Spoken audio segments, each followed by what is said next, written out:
देखिए बेटा सवाल दिया था आपको सोल्व करने के लिए कि बताना इनमें से कि कौन ऑक्सीकारक है, कौन अपचायक है, या फिर ऐसी स्पीसीज है जो ना ऑक्सीकारक का काम करेगा ना ही अपचायक का काम करेगा। Pb+2 बेटा Pb+4 और Pb+2 में से ज्यादा स्थायी कौन सा था बेटा? स्थायी कौन सा था? +2, इनर्ट पेयर इफेक्ट, अक्रिय युग्मन प्रभाव के कारण। अब जब ये स्पीसीज स्थायी है तो बेटा इसकी खुद की टेंडेंसी नहीं है कि ये इलेक्ट्रॉन दे या इलेक्ट्रॉन ले, ना इलेक्ट्रॉन देने की टेंडेंसी ना इलेक्ट्रॉन लेने की, तो ना ये ऑक्सीकारक का काम करता ना अपचायक का, बेटा नन वाली कैटेगरी में चला जाएगा। Pb+4 क्योंकि बेटा ज्यादा स्थायी कौन है? Pb+2, तो ये Pb+2 में बदलना चाहेगा और इलेक्ट्रॉन ग्रहण करेगा, इलेक्ट्रॉन प्राप्त करेगा, 2 इलेक्ट्रॉन ये प्राप्त करेगा बेटा। और इलेक्ट्रॉन अगर ग्रहण करेगा तो ये किसका काम करेगा? ऑक्सीकारक का, ऑक्सीडाइजिंग एजेंट बेटा। थैलियम की अगर बात की जाए तो थैलियम का +3 और थैलियम का +1 बेटा, दोनों में से स्थायी कौन सा था? ये वाला ज्यादा स्थायी था बेटा। फिर वही बात, अब जो स्पीसीज स्थायी है वो ना इलेक्ट्रॉन ग्रहण करना चाहेगी ना देना चाहेगी बेटा, तो ये कुछ भी काम नहीं करेगा। जबकि थैलियम +3 बेटा थैलियम +1 में बदलने के लिए इलेक्ट्रॉन ग्रहण करेगा और ये ऑक्सीकारक का काम करेगा, ऑक्सीडाइजिंग एजेंट का काम करेगा। इसमें Pb का +4 है बेटा PbO2 में, तो ये किसका काम करेगा? ऑक्सीकारक का काम ये भी करेगा बेटा। Pb3O4 में मुझे बताइए ये मिक्सचर था किस किस का? PbO और PbO2 का बेटा, 2:1 में था कि नहीं था बेटा? तो इसमें भी PbO2 की प्रेजेंस है कि नहीं है बेटा? ये PbO2 की प्रेजेंस है, इसी वजह से ये किसका काम करेगा? ऑक्सीडाइजिंग एजेंट का, ऑक्सीकारक का काम ये भी करेगा बेटा। रिडक्शन पावर की अगर बात की जाए, अपचायक क्षमता की अगर बात की जाए बेटा, रिडक्शन पावर अपचायक क्षमता की, तो F- से ज्यादा, Cl- से ज्यादा, Br- से ज्यादा, I- बेटा। तो I- की रिडक्शन पावर काफी अच्छी होती है, ये रिड्यूसिंग एजेंट का काम करेगा, बिल्कुल करेगा बेटा। रिड्यूसिंग एजेंट का I- अपचायक का काम करेगा बेटा। ऑक्सीकारक क्षमता की अगर बात की जाए बेटा, तो ऑक्सीकारक क्षमता में सबसे ज्यादा ऑक्सीकारक क्षमता किसकी थी? फ्लोरीन की, फिर क्लोरीन की, उसके बाद ब्रोमीन की और उसके बाद में आयोडीन की बेटा। तो सबसे प्रबल ऑक्सीकारक कौन है? फ्लोरीन। तो ये ऑक्सीकारक का काम करेगा, ऑक्सीडाइजिंग एजेंट का काम करेगा। Kf पहचानिए क्या है? K+ और F-। अब बेटा होता क्या है कि F- जो है बेटा भाई, इलेक्ट्रॉन ग्रहण तो ये कर नहीं सकता।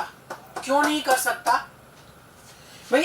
फ्लोरीन F2 इलेक्ट्रॉन ग्रहण कर सकता है, ध्यान दीजिए, F2 इलेक्ट्रॉन ग्रहण कर सकता है, लेकिन बेटा F- इलेक्ट्रॉन ग्रहण नहीं करेगा। समझिए होता क्या है कि F2 जब इलेक्ट्रॉन ग्रहण करता है तो ये बेटा F- में कन्वर्ट हो जाता है। तो ये इलेक्ट्रॉन ग्रहण करने के बाद F- में बदलेगा और F- अब इलेक्ट्रॉन लेने की स्थिति में नहीं है, ये आगे इलेक्ट्रॉन नहीं ले सकता। क्यों? क्योंकि बेटा फ्लोरीन जो होता है नॉर्मल, उसका विन्यास होता है 2s2 2p5। क्या अक्रिय गैस से सिर्फ एक इलेक्ट्रॉन कम है? और जैसे एक इलेक्ट्रॉन इसने ग्रहण किया बेटा, क्या ये अक्रिय विन्यास पे चला गया? अब ये और इलेक्ट्रॉन ग्रहण नहीं करेगा, और इलेक्ट्रॉन नहीं लेगा तो क्या ये ऑक्सीकारक का काम करेगा? नहीं करेगा। ऑक्सीकारक का काम तो ये नहीं करेगा। क्या F- अपचायक का काम कर सकता है? बताता हूं बेटा, ध्यान दीजिएगा कि इस दुनिया में सबसे प्रबल ऑक्सीकारक फ्लोरीन है। फ्लोरीन चाहे जिससे इलेक्ट्रॉन छीन सकता है, लेकिन कोई फ्लोरीन से इलेक्ट्रॉन छीन ले इतनी औकात किसी भी केमिकल रिएजेंट में तो नहीं है। F- काफी स्थायी होता है बेटा, और ये बेटा ना ऑक्सीकारक का काम करता है ना अपचायक का। ऑक्सीकारक बेटा इलेक्ट्रॉन ले तो सकता था, लेकिन ऑलरेडी इलेक्ट्रॉन खा चुका है, इससे ज्यादा खा नहीं सकता। और इलेक्ट्रॉन देने की जब बात आई तो बेटा इसकी ऑक्सीकारक क्षमता इस दुनिया में सबसे ज्यादा, ये दुनिया में सबसे प्रबल ऑक्सीकारक है।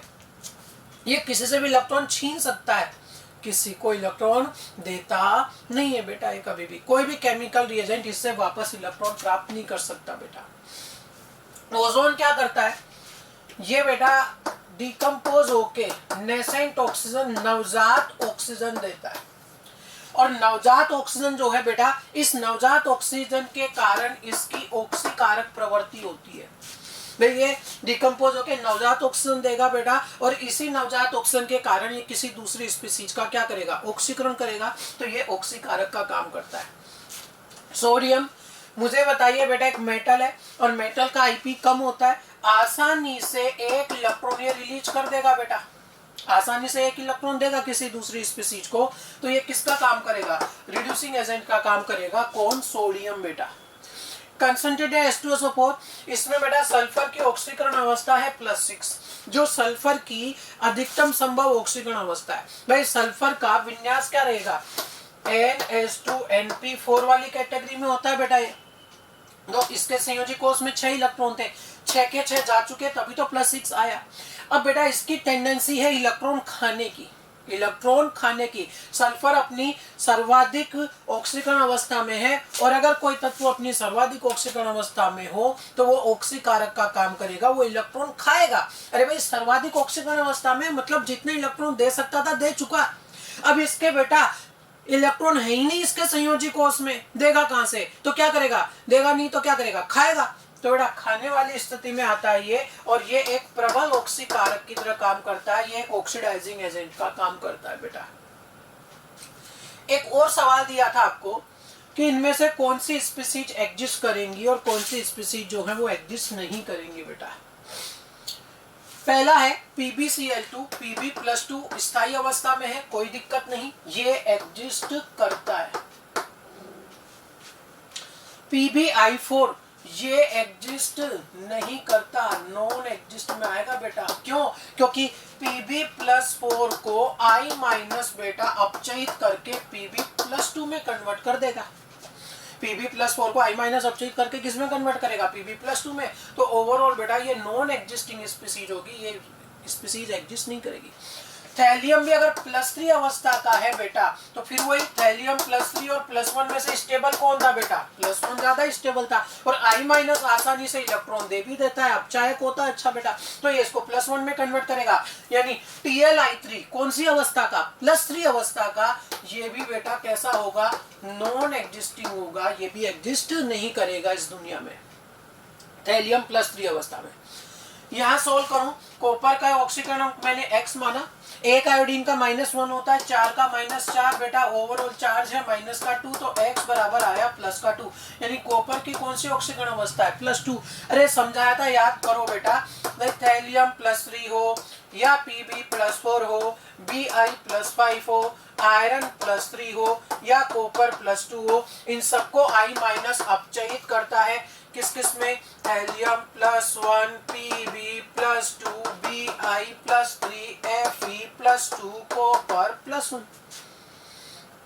तो कॉपर का +2 है और साथ में उपस्थित है I-, तो क्या इसको रुकने देगा, नहीं रुकने देगा, इसको भी बेटा ये कॉपर +1 में कन्वर्ट करेगा। दैट मींस ये भी कैसी स्पीसीज है बेटा, नॉन एग्जिस्टिंग, ये स्पीसीज जो है ये भी एग्जिस्ट नहीं करेगा, क्योंकि I- तुरंत इसको कन्वर्ट कर देगा।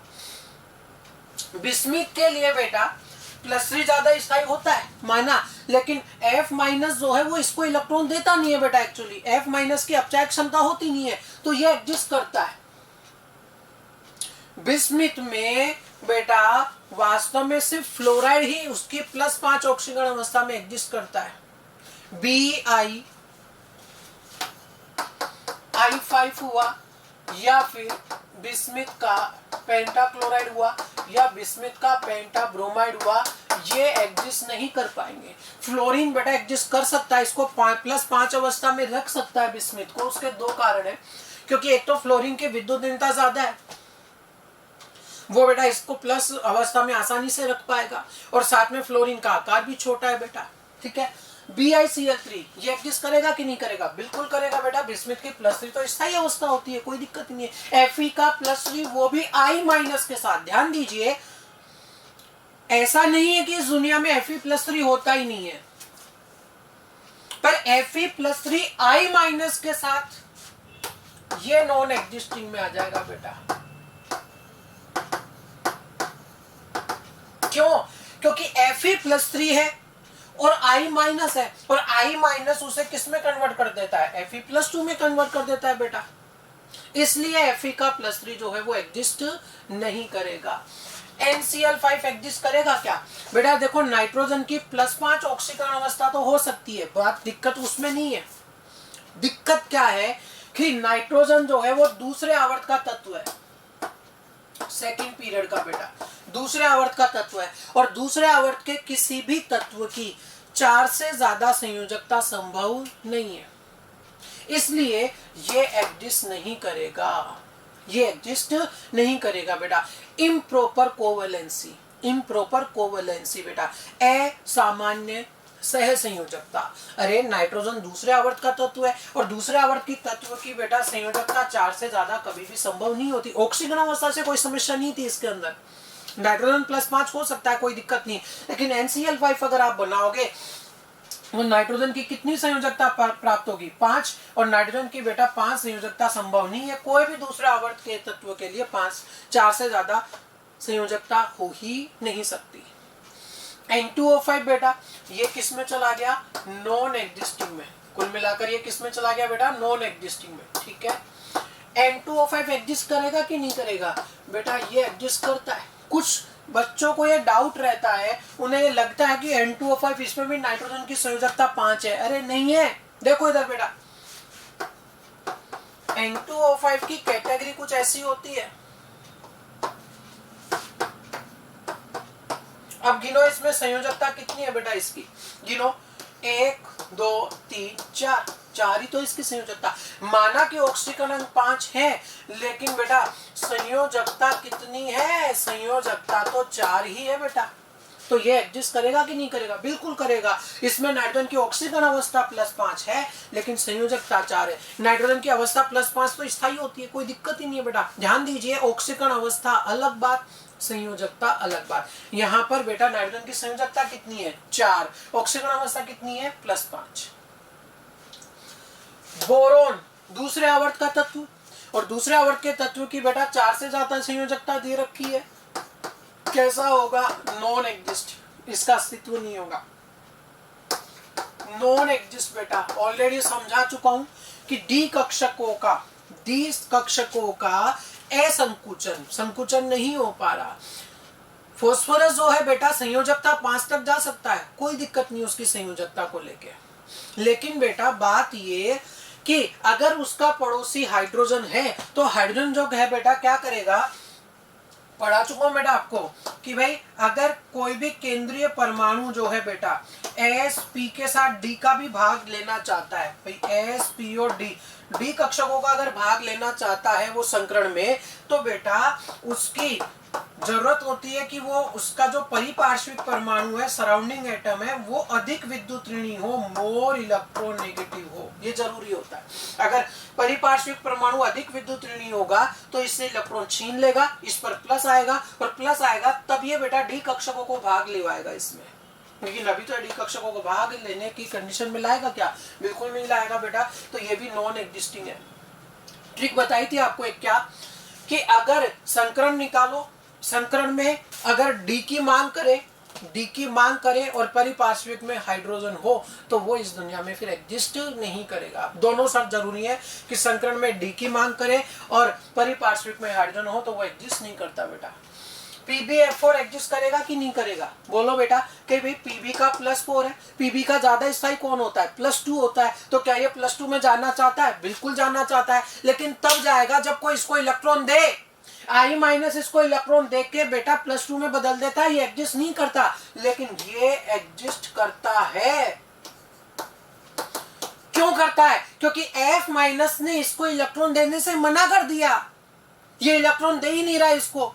ऐसे में बेटा इसको एग्जिस्ट करना पड़ेगा। माना कि कम स्थायी है, लेकिन बेटा मजबूरी में एग्जिस्ट तो करना पड़ेगा इसको। क्यों? क्योंकि F- इसको इलेक्ट्रॉन नहीं दे रहा, ये एग्जिस्ट नहीं कर रहा था क्योंकि I- इलेक्ट्रॉन देके उसको +2 में बदल देता है बेटा। समझ आया क्या बेटा? नेक्स्ट पॉइंट आ जाता है बेटा इसके बाद में आपके आयनिक बॉन्ड। इसी को बेटा वैद्युत संयोजी बंध भी कहा जाता है। भाई आयंस के बीच में बना होता है आयनिक बॉन्ड। मतलब ओवरऑल मैं कहूंगा कि आयनिक बॉन्ड का मतलब हुआ कि आयनों के मध्य स्थिर वैद्युत आकर्षण बल होता है इसके अंदर। किसके मध्य? आयनों के मध्य। यानी इसके जो अवयवी कण होते हैं, मतलब जिनसे ये मिलकर बना होता है, जो इसके अवयवी कण होते हैं बेटा वो क्या होते हैं, आयंस होते हैं। कौन कौन, धन आयन और ऋण आयन बेटा। और धनायन और ऋणायन की जो संयोजकताएं होती हैं उसको वैद्युत संयोजकता बोला जाता है। क्यों, क्योंकि उस पर पूरा प्लस और पूरा माइनस आता है बेटा, पूरा प्लस और पूरा माइनस आता है। तो जो धनायन और ऋणायन की संयोजकता होती है उन्हें क्या बोल देते हैं, वैद्युत संयोजकता है। इसीलिए इसे बेटा ओवरऑल क्या नाम दे दिया, वैद्युत संयोजी बंध भी बोल दिया। बनता कैसे है कि विद्युत ऋणी और विद्युत धनी तत्वों के मध्य इलेक्ट्रॉनों के स्थानांतरण से बनता है। एक तत्व विद्युत ऋणी होना चाहिए, विद्युत ऋणी मतलब जिसकी विद्युत ऋणता क्या हो, ज्यादा हो। और बेटा विद्युत ऋणता ज्यादा किसकी होती है, अरे जवाब दो, विद्युत ऋणता ज्यादा होती है धातु की कि अधातु की, अधातु की बेटा। नॉन मेटल जो होता है ना बेटा, नॉन मेटल, उनकी विद्युत ऋणता ज्यादा होती है। भूल जाओ तो सिंपल सी बात, इतना तो याद रहता है ना कि इस दुनिया में सबसे या इस आवर्त सारणी में पोलिंग स्केल पर सबसे ज्यादा विद्युत ऋणता किसकी है, फ्लोरीन की। अब फ्लोरीन धातु की अधातु, अधातु, तो अधातु की विद्युत ऋणता ज्यादा होती है। और विद्युत धनी मतलब जिनकी विद्युत ऋणता कम हो, और वो कौन होते हैं बेटा, धातु होते हैं, मेटल होते हैं बेटा। तो कुल मिलाकर ये धातु और अधातु के बीच में इलेक्ट्रॉन के स्थानांतरण से बनता है। समझिएगा कि मान लीजिए सोडियम है और क्लोरीन है, मुझे बताइए इसमें 11 इलेक्ट्रॉन है क्या बेटा, और इसमें कितने इलेक्ट्रॉन है, 17 इलेक्ट्रॉन है। अगर यहाँ से एक इलेक्ट्रॉन का स्थानांतरण इसमें हो जाए तो बेटा जहां से इलेक्ट्रॉन जाएगा वो प्लस बनेगा और जहां पहुंचेगा वो माइनस बनेगा बेटा। पहली बात, इसमें कितने इलेक्ट्रॉन बचेंगे, 10, और इसमें 18 हो जाएंगे। क्या ये बेटा नियोन के जैसा हो गया क्या, और क्या ये ऑर्गन के जैसा हो गया क्या बेटा, बोलो तो सही भाई। ये नियोन के जैसा हो गया, ये ऑर्गन के जैसा हो गया, क्या दोनों स्थायी विन्यास को चले गए, बिल्कुल चले गए बेटा। तो इलेक्ट्रॉन के पूर्ण स्थानांतरण से बने, साझा नहीं हुआ। देखो बेटा कि साझे में तो क्या होता है बेटा कि इलेक्ट्रॉनों की शेयरिंग में हक दोनों का होता है। भाई एक इलेक्ट्रॉन इस क्लोरीन का, एक इसका, तो इस क्लोरीन का भी दोनों इलेक्ट्रॉनों पर हक होता है और इस क्लोरीन का भी दोनों इलेक्ट्रॉनों पर हक होता है। लेकिन स्थानांतरण में क्या होता है कि एक बार स्थानांतरण होने के बाद में अब इस Na+ का इस इलेक्ट्रॉन पर कोई हक नहीं है बेटा। ठीक है, अगला पॉइंट, एक धनायन बना और एक ऋणायन बना। आप ही बताओ क्या धनायन और ऋणायन के बीच में आकर्षण होगा कि नहीं होगा, अरे पॉजिटिव नेगेटिव के बीच में आकर्षण तो होगा, और वो भी कौन सा आकर्षण, जवाब दो बेटा, स्थिर वैद्युत आकर्षण होगा इन दोनों आयनों के मध्य बेटा। कैसा आकर्षण होगा बोलो, स्थिर वैद्युत आकर्षण होगा। तो सबसे मेन जो चीज अपन ने सीखी वो क्या, कि आयनिक बंध किन के बीच में बनता है, मेटल और नॉन मेटल के बीच में। सबसे खास बात जो सीखी ना बेटा अपन ने यहाँ से, वो क्या सीखी है कि आयनिक बंध जो है, अगर आपको आयनिक बॉन्ड बनाना हो तो वास्तव में किन किन के बीच में देखना होगा, एक होना चाहिए मेटल और दूसरा होना चाहिए नॉन मेटल, धातु और अधातु। तो सोच के जवाब देना मुझे। अगर मैंने बोला नाइट्रोजन और ऑक्सीजन, क्या ये आयनिक बंध बनाएंगे क्या, अरे नाइट्रोजन और ऑक्सीजन के बीच में मिलकर के क्या आयनिक बंध बनेगा क्या, जवाब दो बेटा, ऐसे नहीं चलेगा काम। नाइट्रोजन है एक ऑक्सीजन है, दोनों के बीच में आयनिक बंध बनेगा कि नहीं बनेगा, बोलो फटाफट से, नहीं बनेगा। क्यों, क्योंकि ये भी नॉन मेटल है, ये भी नॉन मेटल है, ये भी अधातु है और ये भी अधातु है। क्या सोडियम और फ्लोरीन के बीच में बन पाएगा, अरे सोडियम धातु फ्लोरीन अधातु, आयनिक बंध बनेगा। क्या पोटेशियम और क्लोरीन के बीच में बनेगा, पोटेशियम धातु क्लोरीन अधातु बनेगा बेटा। क्या मैग्नीशियम और ऑक्सीजन के बीच में बनेगा, मैग्नीशियम धातु ऑक्सीजन अधातु बनेगा। अरे समझे कि नहीं समझे, क्या सिलिकॉन और ऑक्सीजन के बीच में बनेगा, नहीं बनेगा। क्यों, सिलिकॉन भी अधातु और ऑक्सीजन भी अधातु। धातु और अधातु के बीच में अगर बन रहा है तो आयनिक है, वरना आयनिक नहीं है, बहुत सिंपल। लेकिन बेटा बात चल रही है तो कहीं ना कहीं अपवाद तो आएगा। एक्चुअली बेटा जो अमोनियम आयन हुआ,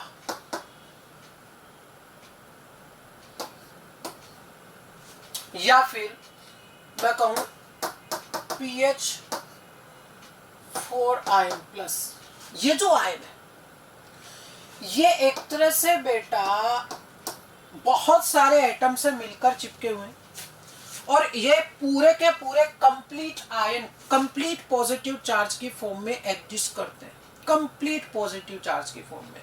यानी कि ये किसकी तरह बिहेव करते हैं? धातु धनायन की तरह व्यवहार दर्शाते हैं।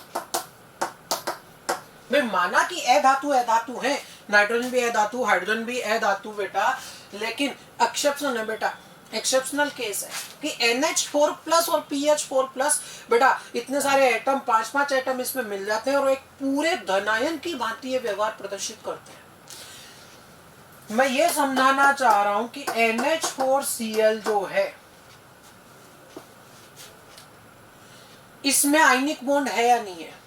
अगर मैं इस ट्रिक से सोल्व करूं कि मेटल और नॉन मेटल होना चाहिए तो बेटा नाइट्रोजन भी नॉन मेटल, हाइड्रोजन भी नॉन मेटल और क्लोरीन भी नॉन मेटल, इसमें आयनिक बॉन्ड नहीं होना चाहिए। अगर इसे सोल्व करना है तो दिमाग में पहले से ये होना चाहिए कि NH4 जो है बेटा ये पूरे प्लस की फॉर्म में एग्जिस्ट करता है और फिर बचा क्या? Cl-। तो क्या इसमें आयनिक बॉन्ड है क्या? बिल्कुल बेटा इसमें आयनिक बॉन्ड प्रेजेंट है। एक और बात बेटा मुझे बताइए, नाइट्रोजन के संयोजी कोष में इलेक्ट्रॉन कितने होते हैं? 5 लगा दिए। 3 हाइड्रोजन ने बेटा सह संयोजी बंध बना लिया साझे के इलेक्ट्रॉन बराबर काम में लेते हुए, और एक आया H+। हाइड्रोजन के पास एक इलेक्ट्रॉन होता है लेकिन H+ जो है एक इलेक्ट्रॉन जो था वो भी चला गया, तो रिक्त कक्षक है। और मुझे बताइए क्या यहाँ पर उप सह संयोजी बंध बना होगा क्या? बिल्कुल बना होगा। तो बेटा बात ये कहना चाह रहा हूं मैं कि NH4Cl में NH4+ और Cl- के बीच में कौन सा बंध है? आयनिक। और NH4+ इसमें 3 क्या कोवेलेंट बॉन्ड है क्या? सह संयोजी। और क्या इसमें एक उप सह संयोजी बंध भी है क्या? बिल्कुल है बेटा, इसमें एक उप सह संयोजी बंध भी है। तीनों तरह के बंध इसमें होते हैं बेटा। NH4Cl में NH4+ और Cl- के बीच में आयनिक है। जो NH4+ है उसमें 3 आपके पहले क्या थे? कोवेलेंट बॉन्ड, और एक क्या था? 3 थे सहसंयोजी और एक क्या था? उप सहसंयोजी। तो 3 तरह के बॉन्ड इसमें प्रेजेंट होते हैं। किसमें? NH4Cl में। क्या कंडीशन समझ आई आपको? तो कहीं भी अमोनियम आयन आपको दिखे तो वो एक धातु धनायन की भांति व्यवहार प्रदर्शित करता है, एक अपवाद स्वरूप बेटा। उसकी प्रॉपर्टी जो है ये कंप्लीट एक आयन की फॉर्म में काम करना शुरू कर देता है। NH4+ पूरे एक आयन की फॉर्म में काम करना शुरू कर देता है, पूरा एक साथ ट्रांसफर होता है कहीं भी जाता है तो बेटा। नेक्स्ट आ जाता है बेटा, क्या बताया मैंने आपको कि इलेक्ट्रॉनों के स्थानांतरण से आयनिक बंध बना और फिर एक धनायन मिल गया, एक ऋणायन मिल गया, और दोनों के बीच में कैसा आकर्षण? स्थिर वैद्युत। और स्थिर वैद्युत आकर्षण बल बेटा अपने आप में प्रबल आकर्षण बल होता है। अरे भाई आप पढ़ते हो फिजिक्स में भी बेटा, मुझे तो सिर्फ इतना बता दो आप, क्या गुरुत्वाकर्षण बल और स्थिर वैद्युत आकर्षण में से ज्यादा प्रबल कौन सा होता है? स्थिर वैद्युत बेटा, आवेशों के मध्य वाला। गुरुत्वाकर्षण की तुलना में ज्यादा प्रबल कौन सा होता है? स्थिर वैद्युत होता है। तो बेटा इसलिए मैंने यहाँ लिख दिया कि प्रबल स्थिर वैद्युत आकर्षण बल होता है किन के बीच में? धनायन और ऋणायन के बीच में। अब बेटा बात ये कि आयनिक यौगिक धनायन और ऋणायन से मिलकर बना, धनायन और ऋणायन से, और उनके बीच में प्रबल आकर्षण है, प्रबल आकर्षण है।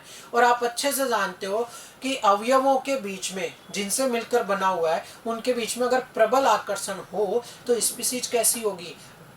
गैस होगी, द्रव होगी कि ठोस होगी? आप अच्छे से जानते हो कि अगर दूर दूर हो कम आकर्षण की वजह से तो गैस होता है, थोड़े पास हो तो द्रव होता है, और बहुत ज्यादा आकर्षण आ जाए और बिल्कुल चिपक जाए तो क्या होता है? ठोस। तो वास्तव में बेटा रूम टेम्परेचर पर आयनिक यौगिक कैसे होते हैं? ठोस होते हैं बेटा, सॉलिड होते हैं। कैसे होते हैं? ठोस होते हैं, सॉलिड होते हैं। पहला पॉइंट। दूसरा पॉइंट, मुझे बताइए बेटा कि ये सॉफ्ट होंगे कि हार्ड होंगे? अरे आयनिक यौगिकों में मैंने बोला कि प्रबल स्थिर वैद्युत आकर्षण है, यानी इनके बीच में आकर्षण बहुत मजबूत है, बहुत स्ट्रॉन्ग है। तो बड़ा स्ट्रॉन्ग बॉन्ड से बंधी हुई चीज कैसी होगी? हार्ड ही होगी बेटा, ऑब्वियस सी बात है, सॉफ्ट नहीं होगी। साथ में मुझे एक और चीज बताइए कि क्या मैं इसे संपीड़ित कर पाऊंगा क्या? अरे जो बेटा देखो ये गैस है, अगर आप इस पर प्रेशर लगाओगे, दाब लगाओगे, तो ये अणु पास पास आ जाएंगे बेटा, यानी इसे आपने संपीड़ित कर लिया। लेकिन ये बिल्कुल ही पास है, चिपके पड़े पहले से ही, तो क्या इसे संपीड़ित कर पाओगे? बिल्कुल नहीं कर पाओगे। यानी मैं एक और चीज जोड़ूंगा बेटा, कैसे होता है ये असंपीड्य, कैसे होता है असंपीड्य बेटा?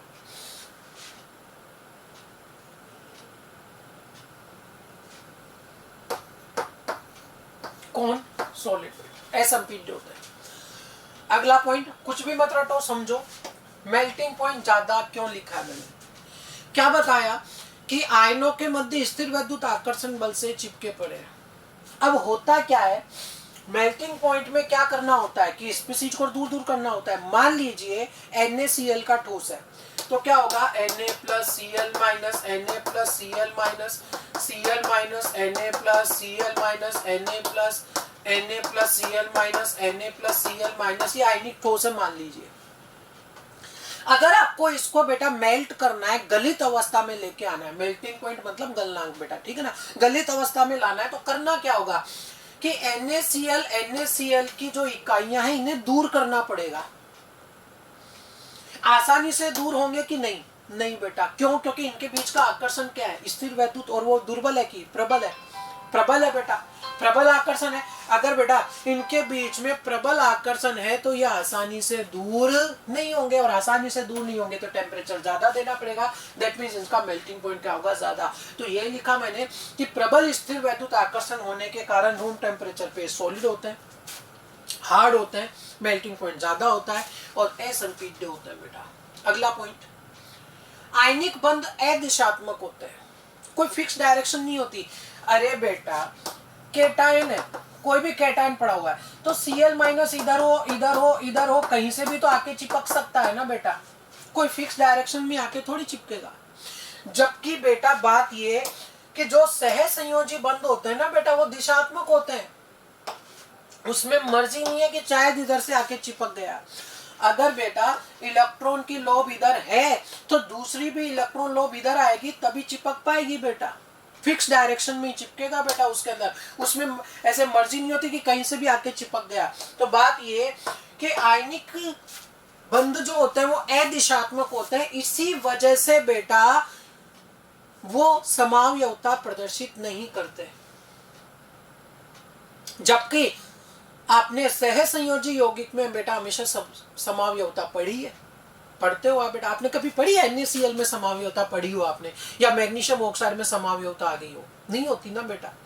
जबकि समावयवता में आप ऑर्गेनिक में तो बेटा बहुत सारी समावयवताएं पढ़ते हो, वो सब कैसे यौगिक हैं बेटा, सबके सब सह संयोजी यौगिक है। और उसमें समावयवता होने का कारण क्या है, क्योंकि वहां पर जो सह संयोजी बंध है वो दिशात्मक होता है, फिक्स डायरेक्शन में बंध बनाएगा कि इस डायरेक्शन में बंध बनाया तो ये हुआ, और यहाँ से बंध बनाया तो ये हुआ बेटा। जबकि आयनिक में फिक्स डायरेक्शन नहीं होती, वो समावयवता प्रदर्शित नहीं करते हैं। अगला पॉइंट क्या लिखा है कि आयनिक यौगिकों की जो विलेयता है वो पानी में H2O में बेंजीन की तुलना में ज्यादा होती है। एक्चुअली क्या है कि बेटा पानी जो है वो है ध्रुवीय विलायक,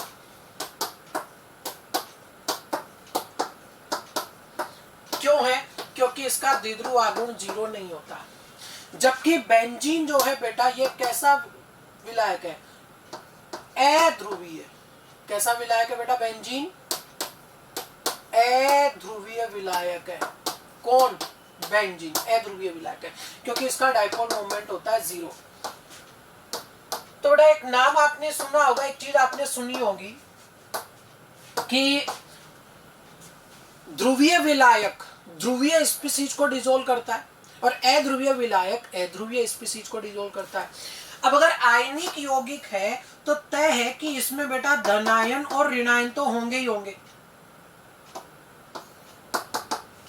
एक धनायन और एक ऋणायन। तो धनायन ऋणायन होंगे बेटा, तो प्लस माइनस वाले कहाँ ज्यादा डिजोल्व होंगे, जहां प्लस माइनस आ रहा हो या जहां प्लस माइनस नहीं आ रहा हो। बेंजीन जो है उसमें द्विध्रुव आघूर्ण 0 होता है, ना किसी पर ओवरऑल बेटा डाइपोल मोमेंट में द्विध्रुव आघूर्ण में ना प्लस बचा हुआ है ना माइनस बचा हुआ है। लेकिन अच्छे से अपन जानते हैं कि पानी में ओवरऑल द्विध्रुव आघूर्ण की वैल्यू मिलेगी, पॉजिटिव नेगेटिव वाले कंडीशंस मिलेंगी बेटा उसमें। तो ये वाला जो है कौन, आयनिक यौगिक, वो ध्रुवीय विलायकों में ज्यादा डिजोल्व होगा, अध्रुवीय विलायक में बेटा डिजोल्व कम होगा या ना के बराबर होगा बेटा। तुलनात्मक अध्ययन होता है, तुलनात्मक, कि आयनिक यौगिकों की विलेयता पानी में ज्यादा होगी कि बेंजीन में, पानी में ज्यादा होगी बेटा, क्योंकि वो ध्रुवीय विलायक है। एक और बात है, एक और बात है, बहुत बड़ा पॉइंट, गौर से समझिएगा कि H2O में विलेयता बहुत ज्यादा होती है। H2O को अपन बेटा सार्वत्रिक विलायक कह देते हैं, यूनिवर्सल सोलवेंट बोल देते हैं, क्योंकि H2O में बेटा बहुत सारी चीजें जाकर डिजोल्व होती हैं। और उसका सबसे बड़ा कारण क्या है, आयनिक यौगिकों को खासकर ये डिजोल्व क्यों कर पाता है, समझना बेटा। मान लीजिए फिर वही चीज आपके पास में Na+ और Cl- ये आपस में चिपके पड़े, और अगर इन्हें आपको विलय करना है तो इन दोनों को दूर करना पड़ेगा। इन्हें अगर विलय करना है तो इन दोनों को क्या करना पड़ेगा, दूर करना पड़ेगा। अब पानी क्या करता है बेटा, ये ऑक्सीजन पर बेटा आंशिक ऋणावेश होगा और हाइड्रोजन पर आंशिक क्या होगा बेटा, जवाब दो भाई, हाइड्रोजन पर होगा आंशिक धनावेश। मुझे बताइए क्या इसका ऋणावेश इसके धनायन को आकर्षित करेगा और इसका धनावेश इसके ऋणायन को आकर्षित करेगा। कुल मिलाकर ये Cl- को अपने साथ ले जाएगा, ये Na+ को अपने साथ ले जाएगा। और पानी की जो ये प्रवृत्ति है ना बेटा, अपने साथ इनको अलग अलग करके ले जाने की, ये पानी की बोली जाती है परावैद्युतांक सामर्थ्य बेटा। परावैद्युतांक क्या मतलब है इसका, किसी भी विलायक का डाइलेक्ट्रिक कांस्टेंट क्या होता है कि वो धनायन और ऋणायन के मध्य आकर्षण को कितना तीव्रता से कम कर रहा है। Na+ और Cl- को दूर करना है, यानी इनका आकर्षण क्या करना है, कम करना है। और जो जितना ज्यादा आकर्षण कम कर पा रहा है, दैट मींस उसका डाइलेक्ट्रिक कांस्टेंट उतना ही ज्यादा, उसका परावैद्युतांक उतना ही ज्यादा है। और पानी का परावैद्युतांक काफी ज्यादा होता है, लगभग 80 के आसपास होता है। तो पानी जो है एक ऐसा विलायक है जो आयनिक यौगिकों में आयंस के बीच का जो आकर्षण है, धनायन और ऋणायन के बीच का जो स्थिर वैद्युत आकर्षण है, उसको तेजी से, प्रबलता से कम करता है। और जब इनके बीच का आकर्षण कम हो जाएगा तो ये पानी के साथ बेटा निकल जाएंगे यहाँ से बेटा, इधर से, और पानी के साथ निकल गए मतलब फाइनली ये पानी के साथ चिपक गया, ये पानी के साथ चिपक गया, फाइनली दैट मींस क्या होगा, ये डिसॉल्व हो जाएगा बेटा, विलय हो जाएगा। तो सबसे बड़ा पॉइंट क्या आया कि पानी में पोलर है, मान ली बात बेटा। अच्छा पोलर है इसी वजह से इनको अलग कर पा रहा है। अरे बेटा मुझे बताइए, अगर इनमें से किसी पर चार्ज नहीं होता तो क्या ये धनायन ऋणायन उनकी तरफ आकर्षित होते, क्या नहीं होते। अरे Na+ ने Cl- को छोड़ा, क्यों छोड़ा, क्योंकि वो इसके माइनस की तरफ आकर्षित हो गया। या मैं कहूं Cl- ने Na+ को छोड़ा, क्यों, क्योंकि इस H+ की तरफ वो आकर्षित हो गया।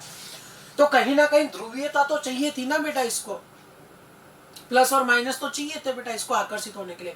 तो ओवरऑल कंडीशन क्या है कि पानी जो है वो आयनिक यौगिकों को आसानी से विलय कर पाता है, क्यों, क्योंकि पानी का परावैद्युतांक ज्यादा होता है। परावैद्युतांक से क्या मतलब है कि आयनों के बीच के स्थिर वैद्युत आकर्षण बल को कम करने की क्षमता, वो परावैद्युतांक, और पानी के लिए कम होता है कि ज्यादा, ज्यादा होता है बेटा, उच्च परावैद्युतांक होता है।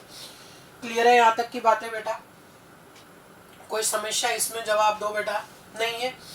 नेक्स्ट क्या आ जाता है कि आयनों के मध्य प्रबल स्थिर वैद्युत आकर्षण के कारण आयनिक यौगिक अपनी ठोस अवस्था में चालन प्रदर्शित नहीं करते, लेकिन गलित अवस्था में और जलीय विलयन में चालन प्रदर्शित कर पाएंगे। समझाता हूं, रटना नहीं बेटा, पूरा समझिएगा, इंपॉर्टेंट और अच्छा टॉपिक है, समझिएगा इसको बेटा। चालन प्रदर्शित जो होता है ना, चालन वो दो तरह का होता है। एक तो होता है धात्विक और एक होता है बेटा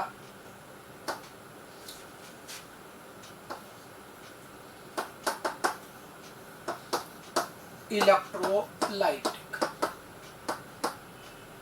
विद्युत अपघटनी। एक होता है धात्विक, एक होता है विद्युत अपघटनी बेटा, इलेक्ट्रोलाइटिक, विद्युत अपघटनी। धात्विक होता है बेटा इलेक्ट्रॉन चलने की वजह से, और विद्युत अपघटन होता है आयन के चलने की वजह से। अगर मेटेलिक कंडक्टेंस देनी है तो इलेक्ट्रॉन चलना चाहिए, और बेटा अगर इलेक्ट्रोलाइटिक कंडक्टेंस देनी है तो आयन चलना चाहिए, लेकिन चलना जरूरी है। कुछ भी चले, चाहे इलेक्ट्रॉन चले चाहे आयन चले, लेकिन चलना जरूरी है अगर चालन प्रदर्शित करना है तो। बेटा चालन प्रदर्शित करने के लिए चलना जरूरी है, या तो इलेक्ट्रॉन या आयन, उनका चलना जरूरी है, उनका फ्लो करना जरूरी है।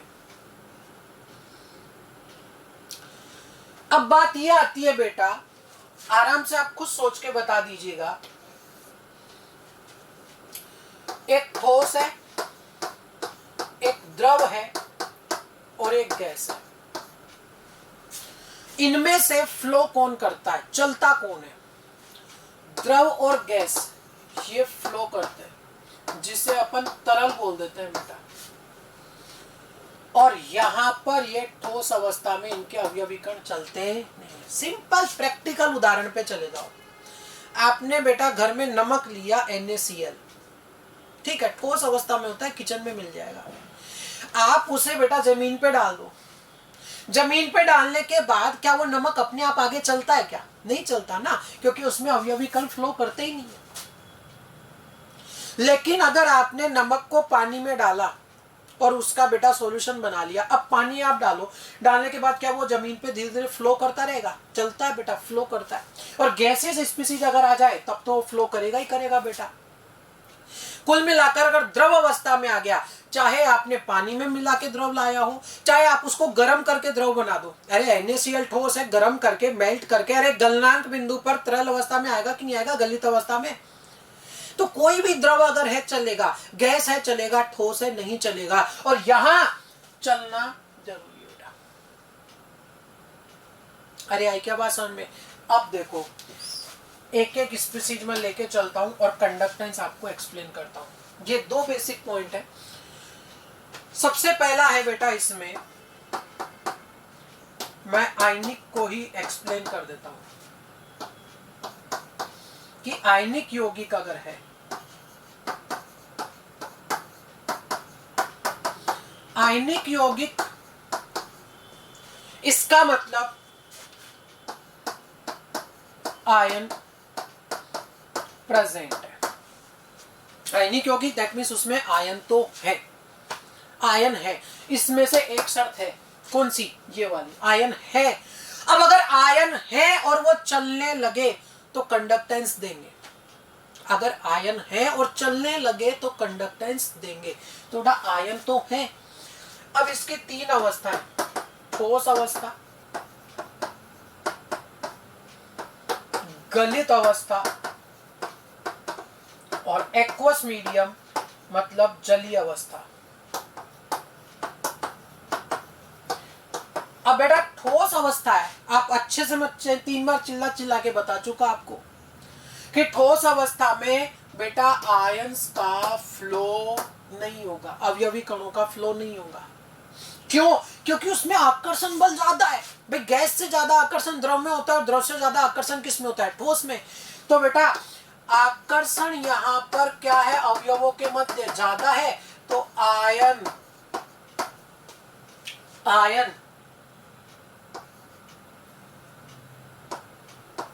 चलेंगे क्या?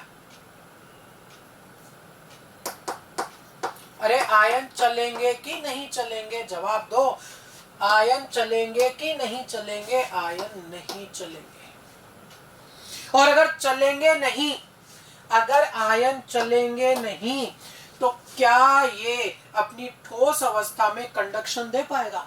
इधर लिख देता हूं बेटा वापस से, सॉलिड, लिक्विड और एक्वस। क्या समझे क्या? सॉलिड, ये लिक्विड गलित अवस्था और ये एक्वस। मैंने ठोस में क्या बोला कि ठोस में क्या ये कंडक्शन देगा? क्या ये चालन देगा? नहीं देगा।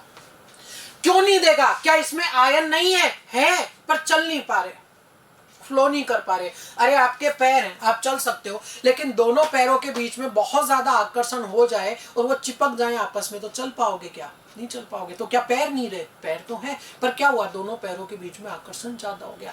तो आयनिक यौगिक ठोस अवस्था में विद्युत का चालन नहीं करते। आयनिक यौगिक ठोस अवस्था में विद्युत का चालन नहीं करते। क्यों? क्योंकि बेटा आयन है तो सही, लेकिन उनके बीच में आकर्षण बहुत ज्यादा हो गया। दूसरा पॉइंट, अब कुछ को यही तकलीफ है कि गलित और जलीय से आखिर अंतर क्या है, ये तो बताओ पहले। बहुत सिंपल अंतर है। NaCl को डायरेक्ट गर्म करा, जब तक वो अपनी द्रव अवस्था में ना आ जाए, उससे बोलते हैं उसको गलित करना। और NaCl को पानी में डिसोल्व कर देना, उसे क्या बोलते हैं? उसको जलीय अवस्था में ले आना। क्या अंतर समझ आया क्या बेटा? कि ये है, इसको बेटा डायरेक्ट गर्म करना जब तक द्रव में ना आ जाए, मतलब उसको गलित किया, और इसे पानी में डाल के डिसोल्व कर दिया, वो उसकी जलीय विलयन बना दिया। क्या अंतर समझ आया क्या बेटा? NaCl को गलित करना इतना आसान नहीं होता। 1100 केल्विन उसका टेम्परेचर होता है बेटा, मेल्टिंग पॉइंट उसका। इतना जल्दी वो गलित अवस्था में नहीं आता। जबकि पानी में जब आप डिसोल्व करते हो तो आसानी से डिसोल्व होता है। तो गलित करना अलग बात, जलीय विलयन होना अलग बात। लेकिन दोनों में पहुंचता द्रव अवस्था में। कौन सी अवस्था में? द्रव अवस्था में बेटा। गलित करके बनाओगे तो NaCl प्योर द्रव अवस्था में आ जाएगा, और अगर जलीय विलयन बनाओगे तो NaCl तो है ही, साथ में कौन है? पानी भी है बेटा। लेकिन है दोनों की अवस्था कौन सी? द्रव। और द्रव अवस्था है तो क्या आयन फ्लो करेंगे? क्या आयन चलेंगे? बिल्कुल चलेंगे।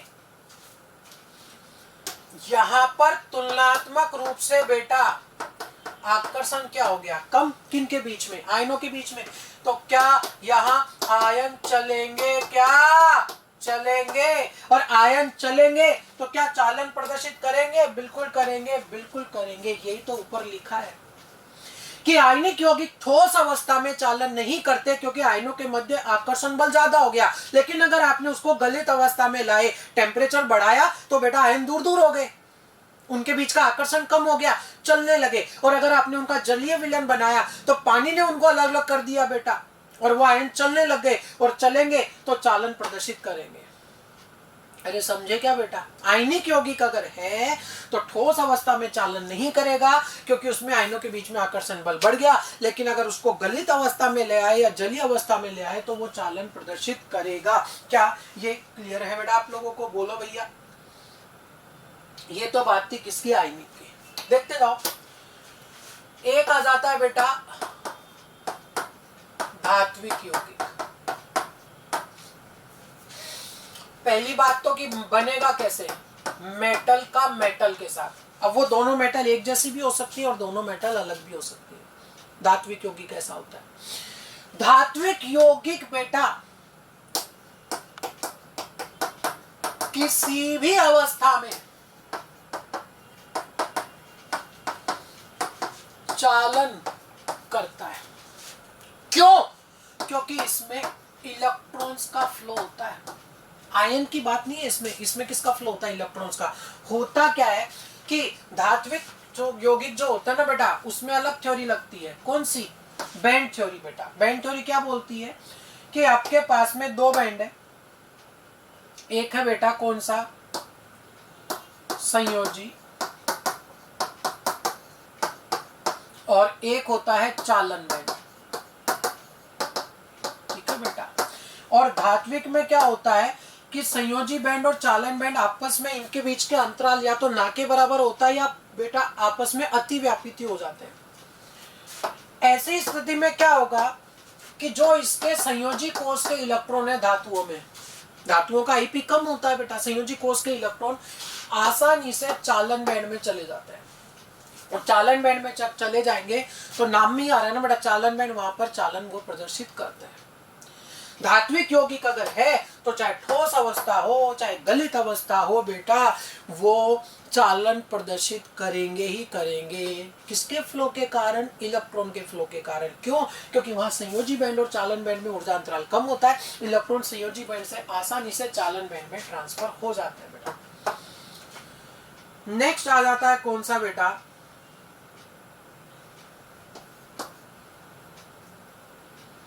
कि स्पीसीज अगर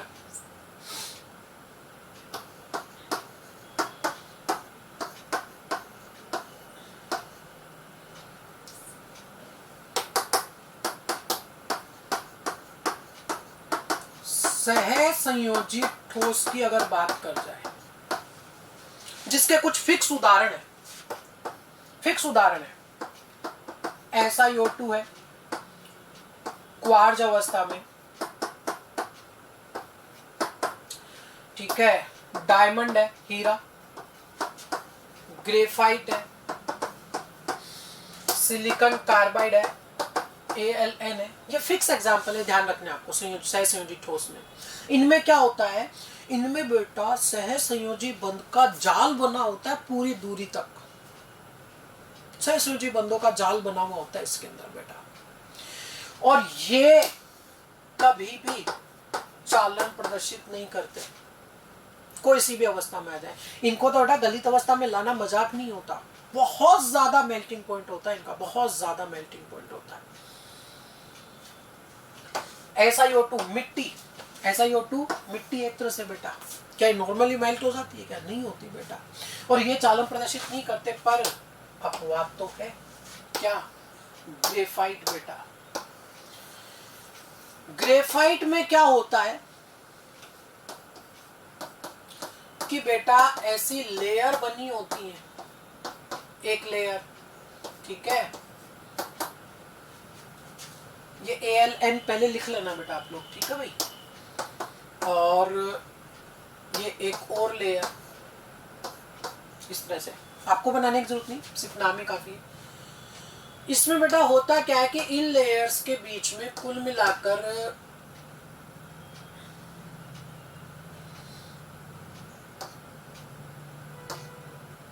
चलता रहता है इसमें कंडक्शन, कुल मिला के इधर भी ऐसे ही चलता है बेटा इसमें, ठीक है ना। इसमें क्या होता है कि एक इलेक्ट्रॉन जो है वो इस लेयर के अंदर फ्लो करता है, एक इलेक्ट्रॉन इस लेयर में फ्लो कर रहा है, विद इन लेयर इलेक्ट्रॉन जो है इसमें बेटा विस्थानीकृत होता रहता है, घूमता रहता है, डिलोकलाइज होता रहता है, एक लेयर से दूसरे लेयर में नहीं आता, विद इन लेयर एक ही लेयर में घूमता रहता है। खैर वो सब बातें बेटा बाद में डिस्कस होंगी कि कहां घूमता है कहां नहीं घूमता, वो पूरा डिटेल में पढ़ेंगे, ग्रेफाइट पूरा डिटेल में पढ़ा जाता है बेटा, ठीक है ना, उसको लेकर परेशान मत हो, वो किस दे जाएगा, कैसे जाएगा, कहां नहीं जाएगा, वो सब आएगा। अभी मैं सिर्फ इतना बोल रहा हूं कि ग्रेफाइट जो है बेटा ये इलेक्ट्रॉन के डीलोकलाइजेशन, विस्थानीकरण के कारण कंडक्शन देता है, चालन देता है। सहसंयोजी ठोस में से सिर्फ और सिर्फ कौन बेटा, सिर्फ और सिर्फ ग्रेफाइट ये कंडक्शन देता है, बाकी कोई भी नहीं देता। एक आता है आणविक ठोस, क्या नाम बोलो, आणविक ठोस बेटा। आणविक ठोस बनता है किस किस के बीच में, नॉन मेटल के बीच में, अधातुओं के बीच में, अधातु के बीच में बनता है बेटा। अब आणविक ठोस मतलब आयन इसमें नहीं है, इलेक्ट्रॉनों का साझा हो गया तो उसका भी कोई मतलब इसमें नहीं रह जाता,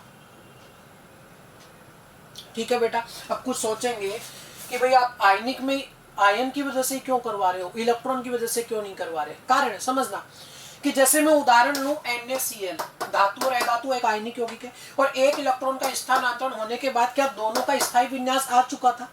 अब ना इलेक्ट्रॉन ये देगा ना इलेक्ट्रॉन ये देगा, आसानी से इलेक्ट्रॉन देंगे ही नहीं बेटा, तो ऐसी स्थिति में इलेक्ट्रॉनों के कारण इनमें चालन नहीं आ पाएगा बेटा।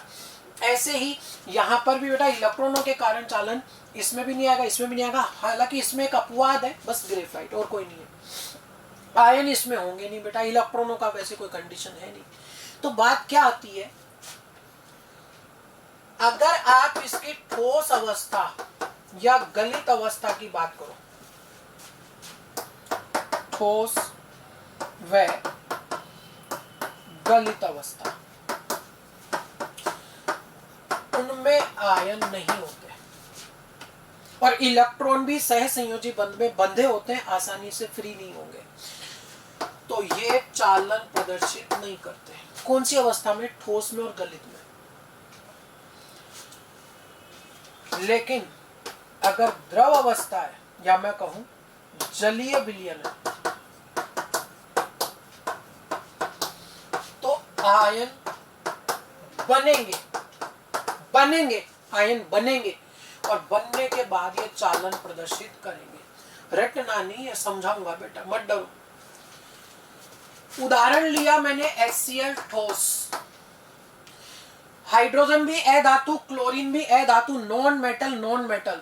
अरे दोनों नॉन मेटल है, कैसा होगा बेटा? ये आयनिक होगा कि बेटा धात्विक, सॉरी आयनिक होगा कि आणविक? आणविक ठोस होगा।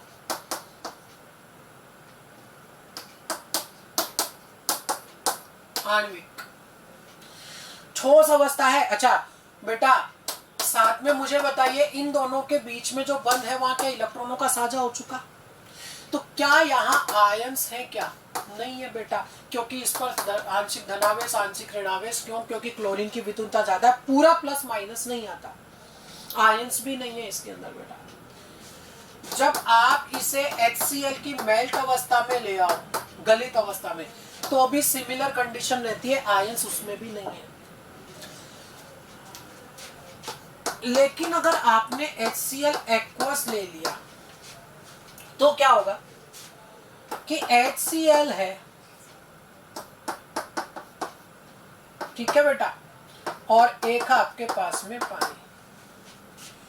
आंशिक धनावेश आंशिक ऋणावेश विद्युत ऋणता के अंतर के कारण, आंशिक धनावेश आंशिक ऋणावेश बेटा विद्युत ऋणता के अंतर के कारण। अब जब प्योर HCl था तो समझ ले, एक छोटी सी लैंग्वेज बदल के मैं बताऊं आपको क्या, कि यहाँ बेचारा हाइड्रोजन परेशान था। क्यों? क्योंकि क्लोरीन की विद्युत ऋणता ज्यादा थी और वो जबरदस्ती इसके इलेक्ट्रॉन अपनी ओर आकर्षित करके रखे हुए था। हाइड्रोजन परेशान था। लेकिन जब तक वहां पर कोई दूसरी स्पीसीज नहीं देखी, सारे HCl थे, तो बेटा ये कुछ भी नहीं कर सकता था। इसने चारों तरफ नजर घुमा के देखी, सारे Cl थे, सारे एक जैसे थे बेटा। इसने सोचा कि कोई फायदा नहीं, सोच के आयन नहीं बना। लेकिन जैसे ही पानी मिला, क्या उसे क्लोरीन के अलावा कोई और भी मिला? बिल्कुल मिला। कौन? ऑक्सीजन। ये बेटा गया इस ऑक्सीजन के पास परेशान होके कि देख भाई ऐसी ऐसी बात है, मैं परेशान हूँ क्लोरीन के साथ। बोले क्या हुआ? बोले यार विद्युत ऋणता ज्यादा है उसकी और मेरे इलेक्ट्रॉन उसने अपनी ओर आकर्षित कर रखे हैं, मैं परेशान हूं। अब ऑक्सीजन बेटा खुद की बात दबा गया कि मेरी भी विद्युत ऋणता तो ज्यादा है। लेकिन बेटा इसने क्या बोला कि एक काम कर, तू उससे परेशान है ना, इसने बोला कि तू उसको छोड़ के मेरे पास आ जा। इसको ये गलत फहमी थी ऑक्सीजन को कि वो अपना इलेक्ट्रॉन लेके आएगा। लेकिन बेटा भाई क्लोरीन भी कोई छोटा मोटा खिलाड़ी थोड़ी है बेटा, कि साझे के इलेक्ट्रॉन थे। हाइड्रोजन बोला कि मैं तो जा रहा हूं, तो क्लोरीन ने बोला कि एक काम कर, अपना इलेक्ट्रॉन यही छोड़ के जा। यानी यहां से हाइड्रोजन इलेक्ट्रॉन लेके निकला कि बिना इलेक्ट्रॉन के बेचारा H+ बाहर आया। और किसके पास? पानी के पास। इसके पास थे 2 लोन पेयर, थे क्या बेटा? जैसे ही H+ इसके पास पहुंचा, ऑक्सीजन का दिमाग खराब हो गया। क्यों? क्योंकि ये तो बिना इलेक्ट्रॉन के आ गया। अब ऐसे में बेटा बेचारे ऑक्सीजन को अपना लोन पेयर इसको देना पड़ा और पूरी स्पीसीज पर क्या आ गया? Positive charge. खासकर किस पर? ऑक्सीजन पर बेटा। ये मैं कह दूं आपको, एक तरह से मैं कहूं तो किस पर आ गया? ऑक्सीजन पर। दोबारा बना रहा हूं वही, ये लो बेटा, ठीक है, ये ऑक्सीजन। और ऑक्सीजन को अपने ऊपर प्लस अच्छा नहीं लगता कभी भी। अब ऑक्सीजन को अपने ऊपर प्लस अच्छा नहीं लगता। ऑक्सीजन सोचा कि ये तो अच्छी परेशानी हो गई, अच्छे भले थे बिना किसी चार्ज के, मैं कहूं तो बेटा पॉजिटिव चार्ज आ गया, इलेक्ट्रॉनों की कमी महसूस होने लग गई। ऐसे में इसने क्या किया? इस बेचारे के वापस लात मार दी कि एक काम कर, तू निकल यहां से। अब ये बेटा क्या करे? ये किसी दूसरे पानी के पास गया और उसके साथ में प्लस बना डाला। फिर इसने भी लात मार दी तो यहां से भी निकाल दिया गया। कुल मिलाकर हुआ क्या फाइनली बेटा? मुझे बताइए कि कहीं ना कहीं अटैच तो रहेगा ही, घूमता भी रहेगा, अटैच भी रहेगा। तो ये स्पीसीज क्या बनी? H3O+। और ये क्या बच गया था पीछे? Cl-। तो देखो मैं कैसे लिखूंगा बेटा इसको, ये समझाने के लिए था। फाइनली क्या हुआ? फाइनली हुआ कि ये H+ इससे चिपक के H3O+ बना देगा और वहां क्या बन जाएगा? Cl-। क्या ये कंप्लीट आयन बन गए क्या बेटा? बिल्कुल ये आयन बन गए। इसे एक तरीके से और समझ सकते हो कि एक स्ट्रॉन्ग एसिड है, ये अपना H प्लस इसको देगा, H3O प्लस और Cl माइनस बन जाएगा बेटा। कैसे भी करके समझो कि पहले आयन थे क्या? आयन नहीं थे, क्या हुए? बन गए। और अगर आयन बन गए और जलीय माध्यम है तो फ्लो भी होगा, आयन चलेंगे भी, और चलेंगे तो चालन प्रदर्शित करेंगे। तो बात क्या क्या आ गई? अगर आयनिक ठोस है तो ठोस अवस्था में चालन नहीं करेगा, आयनिक यौगिक ठोस अवस्था में चालन नहीं करेगा, गलित में और जलीय में करेगा। धात्विक अगर है तो दोनों में करेगा। सहसंयोजी ठोस जो होते हैं वो चालन नहीं करते, किसके अलावा? ग्रेफाइट के अलावा। और आणविक में क्या है बेटा? आणविक में ठोस अवस्था में और मेल्ट अवस्था में बेटा आयन होते ही नहीं है, चलेंगे कहां से बेटा? तो वो फ्लो करंट का फ्लो नहीं करेंगे, जबकि अपनी एक्वस कंडीशन में ये चालन कर दे सकते हैं। आई बात समझ में? पहचानेंगे कैसे कि मेटल और नॉन मेटल है तो आयनिक, दोनों मेटल आ गए तो मेटालिक, और नॉन मेटल है तो आणविक। कोवेलेंट ठोस जो है बेटा, सहसंयोजी ठोस, वो आपको याद रखने 5-6 एग्जांपल विशेष। ठीक है, डरे नहीं। सवाल कैसे बनता है वो भी सिखाऊंगा आपको कि इसमें से चालक कौन कौन है। अब देखना बहुत आसानी से सोल्व होंगे। सबसे पहले आप एक काम करिए कि आयनिक को पहचानना शुरू करिए। कैसे पहचानोगे? मेटल नॉन मेटल, धातु है धातु। क्या ये आयनिक है? बिल्कुल है बेटा। आयनिक ठोस अवस्था में चालन नहीं करते, जबकि गलित में और जलीय विलयन, एक्वस और मेल्ट, गलित में और जलीय विलयन में चालन करते हैं। हुआ ना बहुत आसानी से। HCl नॉन मेटल कैसा? आणविक। आणविक बेटा ठोस में और गलित में दोनों में ही चालन नहीं करता, लेकिन जलीय विलयन में आयन बन जाते हैं, इसलिए वो चालन कर सकता है। डायमंड सहसंयोजी ठोस, चालन नहीं करेगा। ग्रेफाइट अपवाद, चालन करेगा इलेक्ट्रॉनों के कारण बेटा। पोटेशियम धातु, अरे पोटेशियम सारे के सारे यहाँ पर धातु। अरे धातु अपनी ठोस अवस्था में भी चालन करता है क्या? बिल्कुल करता है बेटा। कॉपर धातु ठोस अवस्था में भी चालन करेगा। ब्रास बेटा धातु, मिश्र धातु, किस किस की बेटा? कॉपर और जिंक की। यही तो होती है ना मिश्र धातु, कॉपर और जिंक की। क्या ये चालन करेगा? अरे करेगा, धातु आ गया ना बेटा। धातु अगर अकेला है तो वो चालन करेगा ही करेगा। SiO2 क्या सहसंयोजी ठोस है क्या? अरे जवाब तो दो। SiO2 सहसंयोजी ठोस है, ये चालन नहीं करेगा। अरे समझे कि नहीं समझे? CO2 ये बेटा, अच्छा इसकी स्टेट नहीं लिखी, देखो सहसंयोजी ठोस तो बेटा कभी चालन करता ही नहीं है। CO2 मैंने अगर ले लिया कैसा? मेल्ट। ठीक है बेटा, क्या ये चालन करेगा? नहीं करेगा बेटा, आयन इसमें नहीं है। क्या समझ आया थोड़ा बहुत आपको बेटा? बार बार प्रैक्टिस करोगे चीजें सीख जाओगे बेटा। एक सवाल और है, पहचानिए कि ये किस तरह के सॉलिड है। आयनिक, मेटेलिक, मॉलिक्यूलर की कोवेलेंट। जब भी ऐसा सॉलिड पहचानना हो ना बेटा, मैं कहूंगा कि सबसे पहले कोवेलेंट सॉलिड निपटाया करो, सहसंयोजी ठोस, क्योंकि वो बाद में परेशान करेंगे। उसमें मेटल नॉन मेटल वाली सी कोई बात ही नहीं रहती, वो तो फिक्स एग्जांपल है। एनसीईआरटी वाले जो फिक्स है वो याद रखने अपन को। क्या क्या थे? 5 बताए थे मैंने तो बेटा। SiO2, diamond, graphite, SiC silicon carbide और ALN। जो भी है उनको वहीं चिपका दो। एक तो ये रहा कोवेलेंट सॉलिड, ठीक है बेटा, टाइप ऑफ सॉलिड है ना कोवेलेंट सॉलिड, सहसंयोजी ठोस। डायमंड ये भी कोवेलेंट सॉलिड है। और कोई? बस दो ही है, ठीक है। पहले नंबर पे हमेशा करा करो, कौन सा? कोवेलेंट सॉलिड चिपक चुके। दूसरे नंबर पे मेटेलिक चिपकाओ। मेटल बेटा, सारी मेटल वाले केस। पोटेशियम कैसा होगा? मेटेलिक। सोल्डर एक मिश्र धातु है बेटा, किस किस की? Sn प्लस Pb की मिलकर बनी हुई मिश्र धातु है। ये भी धातु, ये भी धातु, तो ये भी किस में चला जाएगा? मेटेलिक में बेटा।